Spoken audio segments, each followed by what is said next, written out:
What's going on? It's a frog bath. Sun's coming up, and we're talking about food. Let's just take a look at the back of this here. Okay, we're supposed to feed when the water is 50 degrees, maybe reduce feeding if it's below that. And we're not supposed to feed if it's 39 degrees. And let's see, how long are we supposed to feed? 2 to 3 times daily. Wow. I would say in the last year and a half, I have fed the fish, 3 times. And y'all, I am not talking about 3 times daily. I'm talking about 3 times total. These are usually at children's birthday parties, or if I got somebody over that just cannot wait to feed these fish. And that might seem kind of shocking. I know people, they love their fish. They love to feed them. They love to see them come up to the surface. Right now, they're all sleeping. It's a very cold morning in the 30s. So even according to the bag, I shouldn't be feeding today. But I'm not going to anyway. Don't you believe this hype on the bag?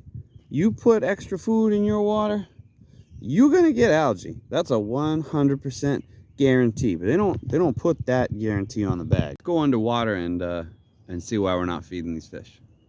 The point is, we want to attract things to come live in our pond. We want to make that ecosystem a happy place to be at. And if you look around, especially in the bottom, which is one of the reasons we leave leaves on the bottom of the pond. If you look around in that habitat, you are going to find bugs that are hatching out. You are going to find little eggs of things that have yet to hatch.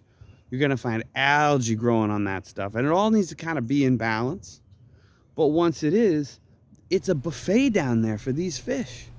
They don't need the food. And you can tell that because they're healthy, they're spawning. So if you start adding food in there, you're going to throw this whole ecosystem out of whack. Now, if you see signs that your fish are starving, if you don't have a healthy ecosystem yet, you're still developing it, or something has happened that caused it to crash, you maybe need to make different choices. If you've got a bare bottom pond, you're doing the full-on fancy koi thing. Yeah, maybe feed them fish. There's nothing in there for them. But if you're doing a natural garden pond, stay away from that bagged food. The fish don't need the bagged food. People like bagged food because they like to sit there and see their fish popping up at the surface and eating. Those fish don't have to perform for me. We don't got a circus. We got a nice pond.